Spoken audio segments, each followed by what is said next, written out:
Hola, ¿qué tal? Bienvenidos a La Nota Diferente. En el capítulo de hoy hablaremos acerca de la forma en que un periodista trabaja el tema cultural. En la entrevista de hoy nos acompaña Laura Arévalo, periodista de El Espectador. ¿Quieres escucharlo de manera diferente? Vamos a la entrevista.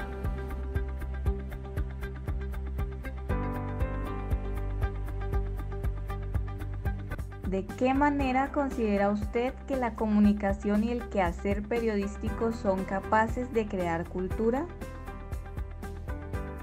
Creo que lo que se emite, lo que se imprime, lo que se dice por medios de comunicación sigue teniendo una influencia muy grande. Por supuesto que crean cultura porque lo que se va creando en cada uno de los países, de las sociedades, es justamente eso. Cuando las personas son influidas por algo que se diga en medios de comunicación, están creando cultura. Todos de hecho somos pequeños creadores de ese aporte a la gran cultura que puede tener, que puede caracterizar a alguna sociedad o algún país. Pero por supuesto que va moldeado por los medios de comunicación y en este momento sobre todo por lo que esos medios de comunicación digan en redes sociales. Yo creo que ahorita el gran canal o el más agresivo de todos es ese, que además está en contacto permanente con todo el mundo. ¿Qué implica ser periodista cultural? Yo creo que es una constante estimulación a tu sensibilidad y a tu humanidad con respecto a muchos temas. Yo creo que un periodista cultural no solamente se enfrenta a una obra para reseñarla o para promocionarla, eso no es lo único que hace un periodista cultural de hecho, sino también cuestionarse constantemente sobre su función implica una profunda honestidad. Primero que todo es un gran privilegio y segundo es una oportunidad para que esa responsabilidad que no solamente tenemos los periodistas, sino todos los seres humanos, pues se vea reflejada, sobre todo para que la gente piense en otras cosas distintas a las del ideal del éxito o a las del dinero o a las de la política, la corrupción y todo eso que parece más importante que la vida misma, que es la que se trata en las artes. Respecto a las fuentes de información, ¿cómo se realizan los cubrimientos de temas culturales? Dependiendo del enfoque que tenga la sección, que está muy enfocada en promover el arte, sobre todo que no tenga este brazo económico tan fuerte como las editoriales independientes, por ejemplo, pero también en analizar lo que va pasando diariamente pues en este mundo, ¿no? Y en este país. Entonces estamos pendientes de los nuevos lanzamientos literarios, por supuesto que sí, de los eventos culturales como la Feria del Libro, los festivales de cine, las ferias regionales, las artísticas, pero también sobre, por ejemplo, cuál es la posición que tiene el gobierno de turno con respecto a la cultura, lo que está haciendo el Ministerio de Cultura, se hace control político a sus decisiones, posiciones, resoluciones y a los temas que se van discutiendo que tienen que ver con esa cultura que se va creando todos los días y que además es tan característica de nosotros y tiene que ver con la guerra, con el lenguaje, con lo que consumimos. ¿Cuáles son las fuentes habituales de un periodista cultural? Mis fuentes habituales, por ejemplo, a veces pueden ser muy políticas, porque me interesa el tema y porque me parece importante. Entonces, estoy en un contacto constante con actores del sector que están muy pendientes de lo que va pasando con respecto a la gestión del Ministerio de Cultura o a la posición del gobierno con respecto a los artistas, sobre todo en estos años de pandemia, pero también son las de los escritores que van hablando de temas que a mí me interesan y que me parece valioso tener en las páginas del periódico. Por supuesto, uno está hablando todo el tiempo con jefes de prensa, de editoriales, festivales, recintos culturales, actores de teatro, directores de teatro, directores de cine, artistas plásticos. ¿Qué aspectos se deben tener en cuenta para realizar periodismo cultural?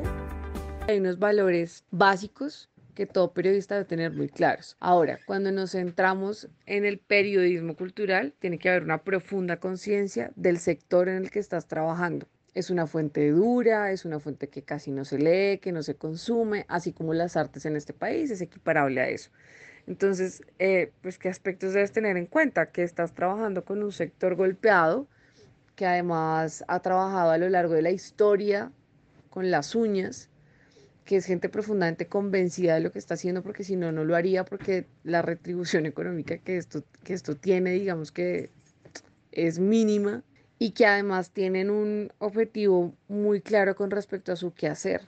Y ese objetivo claro es justamente el objetivo claro que también tendría que tener un periodista cultural, y es qué es lo importante de las artes, por qué las resalto, por qué las promuevo y por qué es importante informar a la gente sobre lo que pasa con las artes y el sector en este país. No se trata solamente de trabajar una fuente para un nicho específico que pueda tener el tiempo o pueda tener los medios para acceder a la cultura, sino cómo hago para que esto cada vez más esté en el foco de muchas más personas.